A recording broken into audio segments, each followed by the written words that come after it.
বন্ধুরা, কিরকম গরম পড়েছে বলুন তো? ভীষণ গরম। আমাদের এখানে তো প্রচণ্ড গরম, থাকা যাচ্ছে না, এত গরম পড়েছে, খেতেও কিছু ভালো লাগছে না। তো সেই জন্য আজকে আমি আপনাদেরকে একটা মানে খুব হালকা ধরনের তেল ছাড়া একটা নাস্তা রেসিপি করে দেখাবো। এটা নাস্তা বলুন, স্ন্যাক্স বলুন, বা যাই বলুন, টিফিন রেসিপি বলতে পারেন। তো সেই জন্য এখানে আমি দেখুন একটু ধোয়া কলাইয়ের ডাল বা বিউলির ডাল রাতে ভিজিয়ে রেখে আমি ভালো করে ধুয়ে নিয়েছি। তো এর মধ্যে একটু মেথি দিয়ে দিয়েছি, দেখুন আপনারা দেখতে পাচ্ছেন কিনা। এই দেখুন, কাছ থেকে দেখাচ্ছি আপনাদেরকে। এই দেখুন, মেথি ডালের সঙ্গে একদম মেথিগুলো দিয়ে দিয়েছিলাম। এই যে এই যে বন্ধুরা, মেথিগুলো দিয়ে দিয়েছি, মেথিগুলো ভিজে গেছে একদম ডালের সঙ্গে। দেখুন, এই ডালটা আমি ভালো করে ধুয়ে নিয়েছি। এই ডালটা এবার আমি বেটে নেব। তার জন্য বন্ধুরা, এখানে আমি একটা মিক্সিং জার নিয়ে নিয়েছি। এই জারের মধ্যে এই জলটা ঝরিয়ে আমি এই ডালটাকে দিয়ে দিচ্ছি। ডালটা আমি একবারে বাটবো না, দুবারে বেটে নেব। আমার যেটুকু ডাল আছে দুবারে বাটলেই হয়ে যাবে। জল ছাড়া বাটবো তো সেই জন্য অল্প করে বাটবো। তো এর মধ্যে আমি দিয়ে দেব, এই দেখুন এখানে আমি ফ্রেশ কারি পাতা গাছ থেকে তুলে নিয়ে এলাম। এই কারি পাতা আমি এর মধ্যে একটু দিয়ে দেব। এই কারি পাতাটা দিলে না খেতে খুব ভালো লাগে গন্ধটা, সেই জন্য অল্প করে কারি পাতা দিয়ে দিচ্ছি। আপনাদের বাড়িতে থাকলে দেবেন, না থাকলে কিন্তু প্রয়োজন নেই। আমরা কারি পাতা ছাড়াই কিন্তু এটা খাই।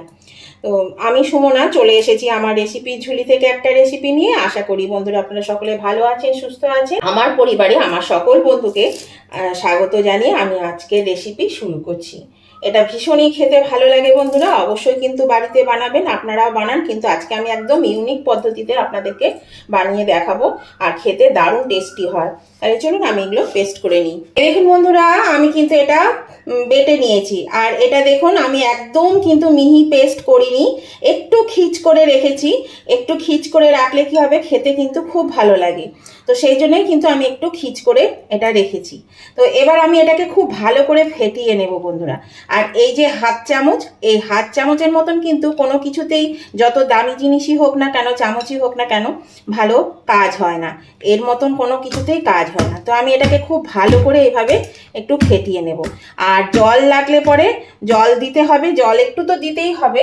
তো এখানে এই যে মিক্সিং বাটি ধুয়ে যে জলটা আছে, আমি এই জলটাই ব্যবহার করব, তাছাড়া অন্য কোনো জল আর ব্যবহার করব না। এই জল দিয়ে আমি এটাকে খুব ভালো করে আগে ফেটিয়ে নিই। এই দেখুন বন্ধুরা, এটা কিন্তু আমি খুব সুন্দর করে ফেটিয়ে নিয়েছি, জানেন, হাতে করেই ফেটিয়েছি। আমি তো দেখালামই আপনাদেরকে, হাতে করে ফেটিয়েছি। আর এটা ফেটানো হয়েছে কি করে বুঝবেন, আমি দেখাই। এই দেখুন, এখানে একটা বাটি নিয়েছি। এই বাটির মধ্যে আমি এখানে একটু ডাল বাটাটা ফেলে দিচ্ছি। এই দেখুন, জলের ওপরে কিন্তু ভাসছে, দেখতে পাচ্ছেন তো, একদম এটা ভাসছে। তার মানে কি, এটা খুব সুন্দর ফেটানো হয়ে গেছে। তো এটা আমি এবার এখানে তুলে রাখলাম। আচ্ছা, এবার কি করব, এইটা কিন্তু মানে বড়া ভাজার উপযুক্ত ডাল বাটা হয়েছে। তো আমি কিন্তু এটাকে একটু পাতলা করব, সেই জন্য এখানে যে মিক্সিং বাটি ধোয়া জলটা আছে, সেই জলটা আমি এর মধ্যে একটু করে দেব। খুব বেশি পাতলা করলে আবার হবে না, আমি বুঝে বুঝে জল দেব, আর বুঝে বুঝে এটাকে পাতলা করব। একটা মানে খুব পাতলা না, আবার খুব ঘনও না, এরকম একটা ব্যাটারে তৈরি করে নেব।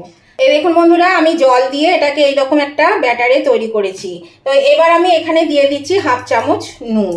এই নুনটা তো দিতেই হবে, নুন না দিলে তো স্বাদ আসবে না, সেই জন্য একটু নুন দিলাম। তো এই নুনটা দিয়েও আমি এবার খুব ভালো করে এটাকে একটু ফেটিয়ে নেব। আর বন্ধুরা, আজকে এই রেসিপিটা কিন্তু আপনারাও বানিয়ে থাকেন, আর এটা খেতে ভীষণই ভালো লাগে, সবারই ভীষণ পছন্দের। আমরা দোকানেও কিনে খাই, ফুড স্ট্রিটে গিয়ে আমরা এগুলো মানে কিনে খাই। তো আজকে আমি বাড়িতে একদম ইউনিক পদ্ধতিতে আপনাদের করে আমি দেখাচ্ছি। আপনারা একবার হলেও কিন্তু করবেন, আর ভিডিওটা কোনো অংশে স্কিপ করবেন না বন্ধুরা।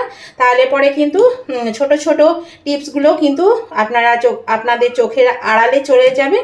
আর তাহলে পরে আপনারা যখন বানাবেন তখন সেটা সঠিক বানাতে পারবেন না, তখন আমার চ্যানেলে বদনাম করবেন, বলবেন এই নিয়ে তো ভালো রেসিপি দিতে পারেন না, এনার চ্যানেল দেখবো না। কাজেই আপনারা কিন্তু একদম স্কিপ করে ভিডিওটা দেখবেন না প্লিজ, আপনাদের কাছে আমার একটু অনুরোধ রইল। দেখুন, এটা দিয়েও আমি কিন্তু ভালো করে একটু ফেটিয়ে নিলাম। আর এত সুন্দর ফেটিয়েছি যে আপনারা তো দেখলেন জলে ভেসে উঠছে। তো এটার মধ্যে আর খাবার সোডা বলুন বা ইনো বলুন, কোনোটাই দরকার নেই দেওয়ার। এটা আপনারা কিন্তু মানে আমরা বাড়িতে যখন বানিয়ে থাকি বেশিরভাগ সময় আমরা কিন্তু তেলে ভাজি, বড়া ভাজি দিয়ে বানাই। তো আজকে আমি কিন্তু একদমই তেলে ভাজবো না, কিন্তু কি করব সেটাই আপনারা দেখুন। এখানে বন্ধুরা আমি একটা আপ প্যান নিয়ে নিয়েছি। তো এই প্যানের মধ্যে আমি অল্প করে তেল ব্রাশ করে দিচ্ছি। খুব বেশি তেলও কিন্তু লাগবে না, দেখুন খুব অল্প তেল ব্রাশ করলেই কিন্তু হয়ে যাবে। এই প্যানটা আমার প্রায় 2 বছর হলো, তারও বেশি হবে, তো কম হবে না, কেনা হয়েছে। কিন্তু আমি কোনোদিনই আপনাদের সঙ্গে এটা কোনো রেসিপি করে শেয়ার করিনি, কিন্তু বাড়িতে করেছি, দু একবার এটা বাড়িতে ইউজ করেছি। তো কিন্তু আপনাদের সঙ্গে এই প্রথম আমি এটা শেয়ার করেছি। আমার এরকম প্রচুর জিনিস কেনা আছে, কিন্তু আমি সেগুলো ইউজই করি না, এখনও ভরাই আছে। দেখুন তেল মাখানো হয়ে গেল বন্ধুরা। এবার এই ব্যাটারটা থেকে আমি একটু একটু করে ব্যাটার এর মধ্যে দিয়ে দিচ্ছি।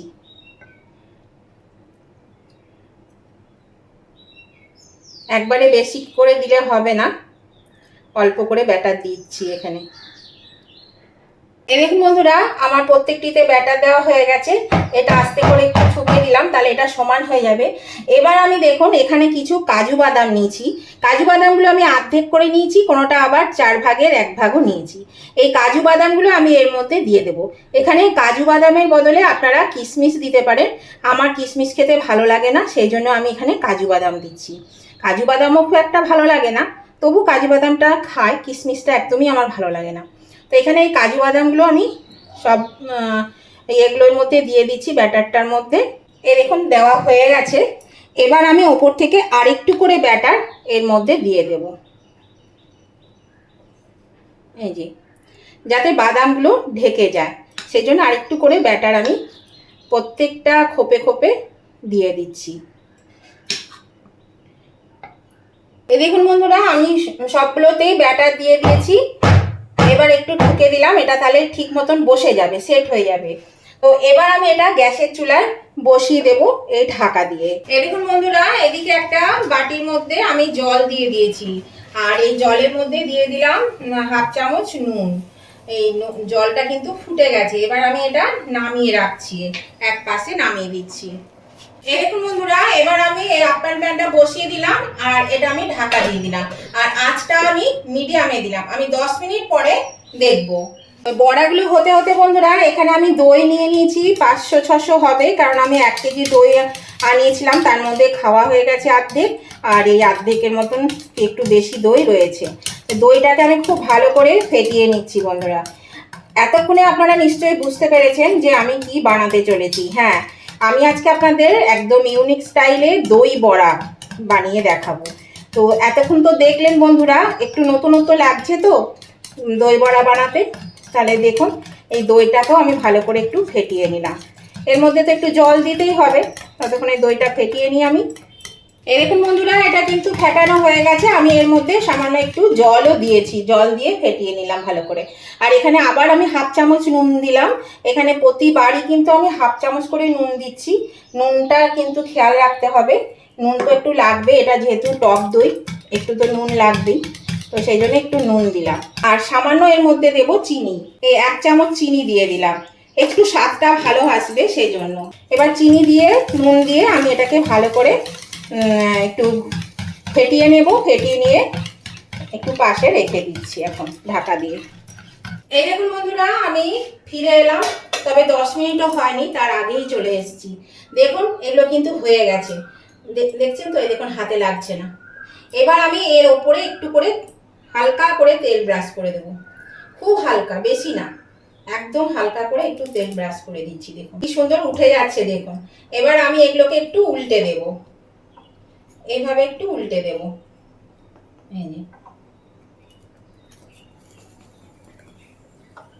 এর মধ্যে নুন দেওয়ার পরে দেখলেন বন্ধুরা ডালটা কেমন কালারটা চেঞ্জ হয়ে গেছে, একদম কালারটা চেঞ্জ হয়ে গেছে। তো আমি এগুলো একটু উল্টে দিচ্ছি আগে। দেখুন বন্ধুরা সবগুলো উল্টে দিয়েছি, আমি আবার 3-4 মিনিটের জন্য ঢাকা দিয়ে দিলাম। দেখুন বন্ধুরা আমি ঢাকাটা খুলে দিলাম। দেখুন এগুলো কিন্তু হয়ে গেছে, জানেন, দেখাচ্ছি আপনাদেরকে। এই দেখুন কি সুন্দর হয়ে গেছে, আর কত সফট হয়েছে দেখুন। এই দেখুন কত সফট হয়েছে, দেখছেন কত সফট হয়েছে। তো এগুলো আমি কিন্তু ওই যে গরম জল করে রেখেছি, জলের মধ্যে নুন দেওয়া আছে, ওই জলের মধ্যে ফেলে দিচ্ছি, একদম এখান থেকে তুলেই ফেলে দেবো। তাতে কিন্তু কোনো অসুবিধা হবে না। এই দেখুন বন্ধুরা, জলের মধ্যে দিয়ে দিয়েছি, এখানে মিনিট 3 রেখে দেবো, তারপর আমি তুলে নেব। আর ততক্ষণে বাকি বড়াগুলো আমি আবার তৈরি করে নিচ্ছি। এই দেখুন বন্ধুরা, এখানে আমি একটা বড় থালা নিয়ে নিয়েছি, আর এই যে দইটা আমি ফেটিয়ে রাখলাম, এই দইটা আমি এর মধ্যে দিয়ে দিচ্ছি, ঢেলে দিচ্ছি, এর মধ্যে ঢেলে দিলাম। আরও জল দেব, এই যে বাটিটা ধুয়ে, এই বাটিতে কত কাই লেগে আছে, এটা ধুয়ে জলগুলো আমি দিয়ে দেবো এর মধ্যে। এই দেখুন বন্ধুরা, বাটি ধুয়ে আমি এই জলটুকু এর মধ্যে দিয়ে দিচ্ছি। এতে তো আরও জল লাগবে, কারণ যখন এই বড়াগুলো দেব তখন তো সব টেনে নেবে, একদম টেনে নেবে, সেই জন্য আরও একটু জল দিতে হবে। এই দেখুন বন্ধুরা, এর মধ্যে আমি জল দিয়ে দিয়েছি, জল দিয়ে আমি ঠিক এরকম করেছি, দইটাকে এরকম পাতলা মতো করেছি। আর যখন মানে খাওয়ার সময় দই যদি লাগে তখন আবার একটু দইকে ফেটিয়ে ওপর থেকে দিয়ে দিতে পারবো, সেই জন্য এই দইটাকে আমি কিন্তু একটু পাতলা করে নিয়েছি। তো এবার দেখুন, এখানে আমি ওই গরম জল থেকে এই বড়াগুলো আমি সব তুলে নিয়েছি, আর দেখুন কতটা সফট হয়েছে, দেখেছেন? প্রত্যেকটি বড়া কিন্তু খুব সফট হয়েছে। এবার এই যে জল আছে, এই জলগুলো একটু করে চিপে দেব, এই বাটির মধ্যে জলগুলো আমি চেপে দেব, এরকমভাবে আলতো করে চেপে দিতে হবে, দিয়ে এইখানে আমি দিয়ে দিচ্ছি এর মধ্যে দিয়ে 2-3 ঘন্টা ভিজবে, তাহলে কিন্তু এর মধ্যে সব দইয়ের ইয়েটা ঢুকে যাবে। এই দেখুন, এরকম চেপে চেপে দিচ্ছি, বেশি চাপা যাবে না, ভেঙে যাবে, সেই জন্য আলতো করে একটু চাপ দিতে হবে, চাপ দিয়ে জলটাকে বার করে দিচ্ছি হালকা করে। তো আমি এগুলো সব এইভাবে দিয়ে দিই। এই দেখুন বন্ধুরা, সমস্ত বড়াগুলো ভেজে আমি এই দইয়ের মধ্যে দিয়ে দিয়েছি, দেখুন কি সুন্দর ফুলেছে জানেন, আর খুব সফট হয়েছে। তো এটা তো মানে একে একে দিয়েছি, এক ব্যাচ করে ভেজেছি আর এক ব্যাচ করে দিয়েছি। তো যেগুলো আগে দিয়েছি সেগুলো বেশ ফুলেছে আর বেশ বড় বড় হয়ে গেছে, দেখুন কতটা বড় বড় হয়েছে, এই দেখুন। এই যে, তো এটা তো এখন খাওয়া যাবে না, আর এটা দেখুন অনেকটাই ঘন হয়ে এসছে, তো এটা আরও ঘন হয়ে যাবে, যত ভিজবে ততই কিন্তু ঘন হবে। আর এটা কেন পাতলা করি জানেন তো? এই পাতলা করলে এই দইটা কিন্তু বড়ার মধ্যে ঢুকে যায়, আর যদি ঘন করা হয় তাহলে কিন্তু সেটা বড়ার মধ্যে মানে সময় লাগে, অনেক সময় লাগে, আর ভালোভাবে ঢোকেও না। তো সেই জন্যই কিন্তু এটা আমি পাতলা করে করি। তো এইভাবে এখন রেখে দেবো, 2 ঘন্টা তো রাখবোই, তবে এখন তো 2 ঘন্টা পর খাওয়া যাবে না, খাবো দেরি আছে, তো যখন খাবো তখন আবার আপনাদেরকে দেখাবো আমি এটা কিভাবে পরিবেশন করব। তাহলে এটা এখন থাক 2-3 ঘন্টার জন্য। দেখুন বন্ধুরা, আমি মোটামুটি 6-7 ঘন্টা পরে ফিরে এলাম, কেননা যখন করেছি তখন দুপুরবেলায় তো লাঞ্চের টাইম, লাঞ্চ খাবো, তো সেই জন্য এখন সন্ধ্যাবেলা 7টা বেজে গেছে।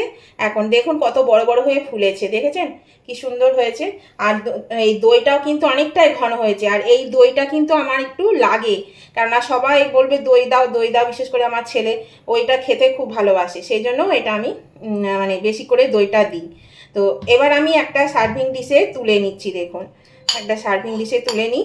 আর নতুন বন্ধু যারা আমার চ্যানেলে প্রথম এসেছেন তাদের কাছে আমার অনুরোধ, অবশ্যই কিন্তু আমার চ্যানেলটা সাবস্ক্রাইব করে আমার পাশে থাকবেন, আর পাশে থাকা বেলটা অবশ্যই ক্লিক করে দেবেন। আর আমার উভয় বন্ধুদের কাছেই রিকোয়েস্ট, ভিডিওটা দেখতে দেখতে যদি এখনও লাইক দিতে ভুলে গিয়ে থাকেন বন্ধুরা, তবে অবশ্যই কিন্তু লাইক বাটনটা একটু প্রেস করে দেবেন। আপনাদের একটা লাইক আমাকে কিন্তু এগিয়ে নিয়ে যেতে অনেকটা সাহায্য করে। রেসিপিটা আজকে ভালো লেগে থাকে, যদি খুব ভালো লেগে থাকে তাহলে পরে অবশ্যই কিন্তু আপনাদের বন্ধু বান্ধব আত্মীয় স্বজন সকলের কাছে একটু শেয়ার করে দেবেন প্রচুর পরিমাণে। আর কেমন লাগলো বন্ধুরা আজকের এই একদম ইউনিক টাইপের দই বড়া, সেটা জানাতে কিন্তু কমেন্ট করতে একদম ভুলবেন না, অবশ্যই কমেন্ট করে জানিয়ে দেবেন যে আজকের রেসিপিটা আপনাদের কেমন লেগেছে। আপনাদের মিষ্টি মিষ্টি কমেন্টগুলো পড়তেও ভালো লাগে, আর একটা কমেন্ট আমাকে পরবর্তী রেসিপি বানাতে অনেকটাই কিন্তু উৎসাহিত করে। সেই জন্য অবশ্যই কিন্তু আমার উভয় বন্ধুরা লাইক শেয়ার কমেন্ট করে জানিয়ে দেবেন। দেখুন আমি এখানে একটু মানে দইকে আবার ফেটিয়ে নিয়েছিলাম, যেহেতু এটা একটু পাতলা পাতলা ছিল, ঘন করার জন্য, তো দইটা আমি দিয়ে দিলাম। এর মধ্যে দিয়ে দিলাম আমি একটু তেঁতুলের কাঠ, তেঁতুল গুলে রেখেছি, এই যে তেঁতুলের জল আমি এখানে একটু দিয়ে দিলাম। এখানে আপনারা তেঁতুলের চাটনি দিতে পারেন, কিন্তু আমার চাটনি থেকে না এই তেঁতুলটা, কাঁচা তেঁতুলের কাঠটা দিতে বেশি ভালো লাগে, সেই জন্য আমি এটাই দিলাম। আপনারা চাইলে চাটনি করে নিতে পারেন। আর এখানে আমি একটু পুদিনা পাতা চাটনি করে নিয়েছিলাম, যেটা পুদিনা পাতা বাটা ছিল, সেই পুদিনা পাতা চাটনি একটু দিয়ে দিলাম। এর মধ্যে নুন, তেল, মিষ্টি আর তেঁতুল আছে, এইভাবে চাটনিটা আমি করে খাই, সেই জন্য আমি এটা দিলাম। মধ্যে দিয়ে দিচ্ছি সামান্য নুন, যেহেতু এখানে দিলাম দই আবার, সেই জন্য একটু নুন দিলাম, খুব অল্প।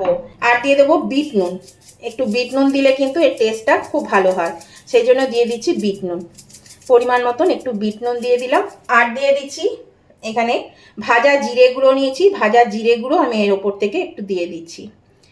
এভাবে কিন্তু এই দই বড়াটা যদি মানে মাখানো হয়, মানে ডেকোরেশন করা হয়, তাহলে কিন্তু খেতে খুবই ভালো লাগে, দারুণ টেস্টি হয়। আর দেবো এখানে আমি একটু সস নিয়েছি, সস, এই সসটা না দিলে যেন এটা অপূর্ণ থেকে যায় আমার কাছে। অনেকেই কিন্তু সস খান না, সস ছাড়াই খান, কিন্তু আমার কাছে একদম অপূর্ণ থেকে যায়। আর দেবো এখানে ঝুরি ভাজা নিয়েছি, ঝুরি ভাজা, এই দেখুন এটা কিন্তু সাজানো হয়ে গেল। আমি একটা কেটে দেখাচ্ছি বন্ধুরা আপনাদেরকে, দেখুন কতটা সফট হয়েছে, এই দেখুন ভেতরটা দেখুন কতটা সুন্দর লাগছে দেখতে, খেতেও কিন্তু বন্ধুরা দারুণ হয়েছে, খুবই ভালো লাগে খেতে। আর এইভাবে অবশ্যই একবার বানিয়ে খাবেন, দেখবেন খুব ভালো লাগে খেতে, দারুণ হয়েছে খেতে। তো ভিডিওটা যদি আপনাদের ভালো লেগে থাকে বন্ধুরা, তাহলে কিন্তু অবশ্যই লাইক শেয়ার কমেন্ট করতে ভুলবেন না। আর নতুন বন্ধুরা কিন্তু সাবস্ক্রাইব করে আমার পাশে থাকবেন। তাহলে আজকের মতন ভিডিওটা আমি এখানেই শেষ করছি, আবার আমি নতুন ধরনের নতুন কোনো ভিডিও নিয়ে চলে আসবো। ততদিন আপনারা ভালো থাকবেন, সুস্থ থাকবেন, টাটা বাই বাই।